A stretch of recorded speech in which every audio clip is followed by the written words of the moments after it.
Welcome sa Pinas Showbiz News ngayon. Para sa video natin ngayong araw, meron na naman po tayong fresh at nagbabagang updates patungkol kay Maine Mendoza at kay Alden Richards. Kung tunay mong mahal si Maine Mendoza at Alden Richards at ngayon ka lang nakadalaw o di naman kaya ay naligaw sa channel na ito, please po, i-click mo na yung subscribe and bell buttons para lagi kang updated sa mga kaganapan kina Maine at kay Alden. Ang pag-uusapan po natin ngayong araw ay wala pong iba kundi ang palabas nitong si OG Diaz. Okay? Kung saan, batay nga po sa kanyang sources, confirmed at talagang pinal na nga raw po na nakuha nila ang impormasyon na si Maine Mendoza at saka po itong si Arjo Atayde ay ganap ng hiwalay. Matatawa ka, di ba? Sabi nga ng iba, bakit kailan ba naging sila? Di ba? Bakit daw ba nagkaroon ng hiwalayan? Yan naman yung intriga ng iba, lalong-lalo na ng mga bagong fans pa lang ni Maine Mendoza. Paano nga ba ito nakumpirma nitong si OG Diaz? Kasi mahilig itong si OG Diaz pagdating ho sa batay sa aking source, lagi siyang ganun. Lagi siyang nagbibigay ng mga hint, At ngayon, ito ho yung siste. Okay? Bago pa po ipalaganap nitong si OG Diaz na si Bea Alonso at Dominic Roque ay wala na raw po, no? Ito ho yung inuna niyang inilabas, si Maine Mendoza, pati po si Arjo Atayde. Mamaya pag-usapan natin yung detalye, Habang si Alden Richards naman po, ano nga ba yung pinagkakaabalahan niya ngayon? Bakit nga ba siya nadadawit dito sa sinasabi ni OG Diaz na si Alden Richards ang may pakana ng lahat? Kung bakit daw nagkaroon ng hiwalayan ng dalawa? Lahat po yan pag-uusapan natin, Sabi ko naman sa inyo, basta't may kinalaman kay Maine at kay Alden, araw-araw natin pag-uusapan ng mga bagay na yan. At bago nga tayo magpatuloy pa, hayaan nyo muna magpasalamat ako sa mga subscribers and viewers natin na patuloy pong pag-support at pagmamahal kina Maine at kay Alden nang wala pong ibang hinihintay na kapalit. Lagi ninyong tatandaan, nakaisa nyo po ang buong Pinas Showbiz News ngayon sa pag-support at pagmamahal sa kanilang dalawa nang wala pong ibang hinihintay na kapalit tulad po ninyo. Kaya kung marami pa po kayo dyang mga kilalang mga Alden fans, tawagin nyo na po sila, magsama-sama tayo dito po sa ating channel. At bago nga tayo patuloy pa, naririto ang mga komentong napili ng aming team patungkol sa mga updates natin. Kani-kanina lamang, unahin natin ang naging komento nitong si Yumoto Rich or Child, Yumoto Child? Sana na, hindi ko alam kung na-pronounce ko ng maayos, pero wala na ito ho yung kanyang komento. Good day yan po, Pinas Showbiz News ngayon. Salamat po sa update kina Maine at Alden. Sir Pinas, tanong ko lang po, kanino o paano po ninyo nakukuha ang ganyang information na may nangyari palang ganon kay Alden sa pagpunta? Kay Mama Ten po, kay Mama Ten at saka po kay Ate Lou. Sila ho yung alaalalay nila Alden Richards, Si Mama Ten po ang nandun, si Mama Ten naman po nagkwento dito po kay Ate Lou, na si Ate Lou naman po ang kadikit po ng napakaraming mga Alden fans. At dagdag pa nga niya rito, sa pagpunta niya sa ibang bansa, kasi po dito walang ganyang balita. Ngayon lang at kayo po ang nagbalita. Ang news po kasi dito ngayon at pinapakalat nila ay yung naging contract signing ni Kat sa Abaya CBN noong Feb 2 ba yun? Nabalitaan na po ba ninyo na nakita po ninyo yun,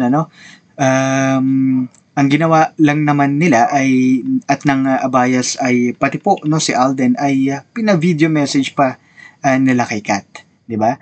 At ang caption nila na pinapakalat ay ganito, Alden, may sweet video kay. Ganun ho sila eh. Ganun talaga ang estilo ng Abaya CBN. Kahit na, alam niyo yun, pinilit niyo yung tao, magbibigay ng message ng ganun, tapos bibigyan nila ng iba't ibang kulay. Di ba? At wag kayong mag-alala, sanay na tayo dyan sa kanilang mga ganyang gawain, Thank you po, Thank you po sa inyong komento. At para naman ho sa galaw natin komento, ito naman po yung mula kay Miss Adelia Day. Sabi niya rito, confused people are not at peace. They are the forever dudangers. Just be careful, dudangers, nakaka-cancer yan. If a person is always confused, stressed, insecure, and no peace at all, ingat kayo. Cancer ang nade-develop sa utak ninyo. Sa ginagawa ng mga nag-e-edit ng mga pictures ni Maine at ipinapapalit ang mukha ni Kat, my God, this is just a proof na mahina na si Kat. Maluwag na ang hatak, di na makaangat without Daniel. Kaya si Alden ang ginagamit, alam na namin ang galawan ninyo. Dagdag naman po ni Miss Mirna Pendon, God bless Nico Maine Dave. Mendoza Fulkerson and Richard Reyes Fulkerson Jr. Well, sa naging komento po ni Miss Adelia Day, kung ikaw ay matagal nang nakatutok at kung alam mo na, no, matagal na yung sistema sa showbiz industry, hindi ka na magugulat sa mga ganitong galawan na mga ganitong uri ng artista. Kaya ako ay sumasang-ayon dyan po sa inyong sinabi, Miss Adelia Day. At para naman sa ikatlo nating komento, mula naman po ito kay Miss Gina Torico. Sabi niya rito, Mr. Pinas, may hidden agenda ang reporter na nagtanong kay Alden regarding kay Maine. Sometimes, nakaka-bad trip na sila. Hindi sa Maine yan. Dahil ang isang Maine Mendoza ay matapang at walang makakapanakit sa kanya physically. Sadyang tinatago lang ang katotohanan for the sake of reality. Uusbong din yan. And they must be prepared. Tulad din yan ng Tobieras, umaalingaw, ang baho. Mr. Pinas, I know you have heard about APT Studio na ipinagbibili na. Kaya ang lahat ng gumagamit sa pangalan ng Maine Mendoza, no, at kay Alden ay dapat na magbalik tanaw na. That Aldab is real. Thank you so much po, Miss Gina Torico, to your comment, And I heard that several times.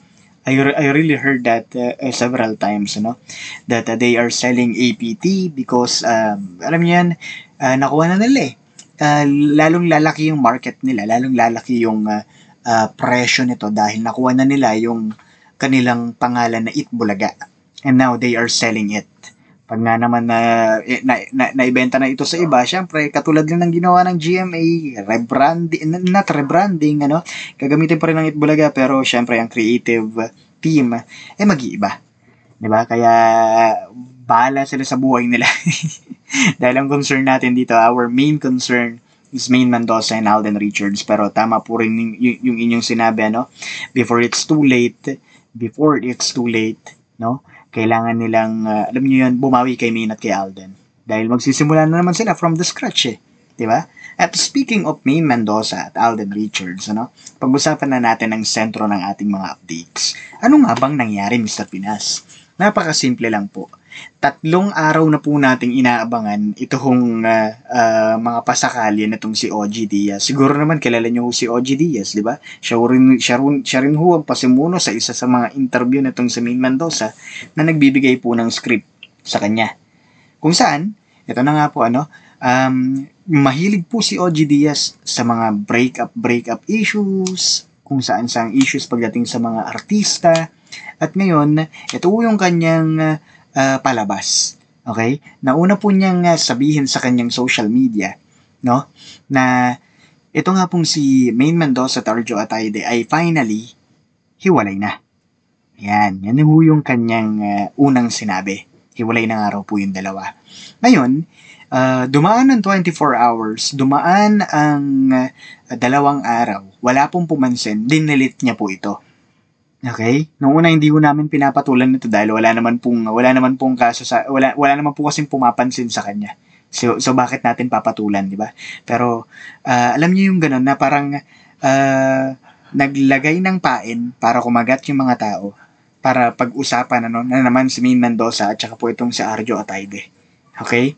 So yun ho yung ginawa nitong si OG Diaz. At dahil wala nga pumansin, hindi mabili, hindi mabenta, okay? Dinilit niya. Pag delete niya, pinalitan niya ho ng bago. Ano ho yung bagong kanyang pinagkakalat ngayon? Ito naman pong si Bea Alonzo at saka po si Dominic Roque. Kung saan sinasabi niya nga po na yung post po nila, doon daw po sa Japan, sa trip nila sa Japan, yun na raw po yung huling post at kung ano-ano pa. Okay?